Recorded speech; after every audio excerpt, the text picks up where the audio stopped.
রিয়া, তোমার এই বাড়িটা তো ভালো কেন লাগলো বলো তো?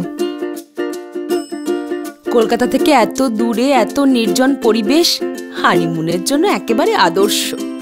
আর এই বাড়িতেই তো প্রথম তুমি আমাকে ছুলে, স্পর্শ করলে।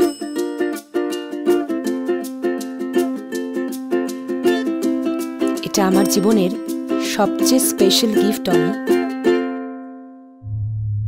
আপনার ইরেকটাইল ডিসফাংশন আছে, দাম্পত্য জীবন আপনার সুখের হবে না। ওই জন্য বিয়ে করার আগে আমার মনে হয় একটু ভেবে দেখা দরকার। এমনও হতে পারে যে আপনার পার্টনার হয়তো আপনাকে ছেড়ে চলে গেল।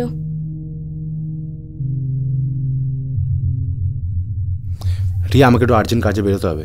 হঠাৎ? একটু প্লিজ তুমি চলে যাও। হঠাৎ আর্জেন্ট কাজ? আমি রাতে জানাচ্ছি রিয়া, প্লিজ বিলটা পে করে দিও, প্লিজ প্লিজ।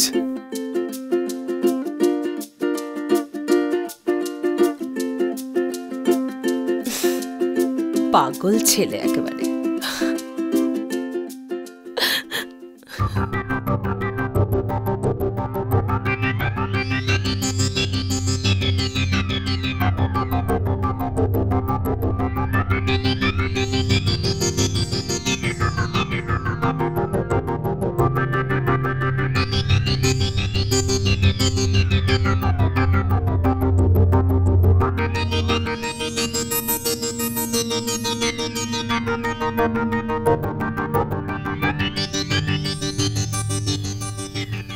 আমরা এই বাড়িটা নেব, কিন্তু আপনাকে একটা কথা বলতে হবে।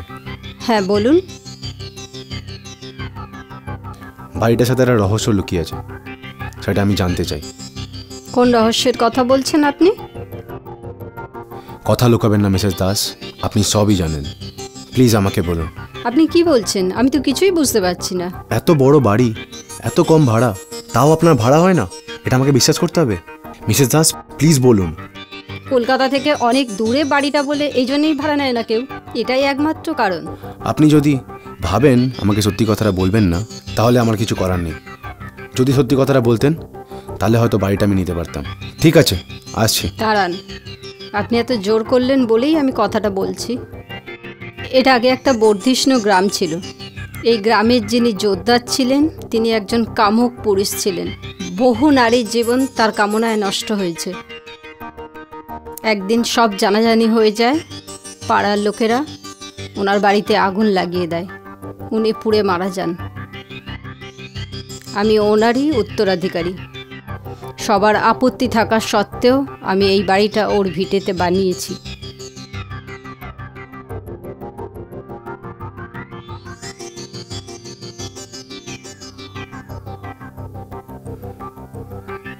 ঠিক আছে মিসেস দাস, এই নিন আপনার অ্যাডভান্স, বাড়িটা আমরা নিচ্ছি।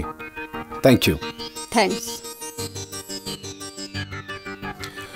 থ্যাংক ইউ ভূত, তোমার জন্য আমার দাম্পত্যটা বিকে গেল।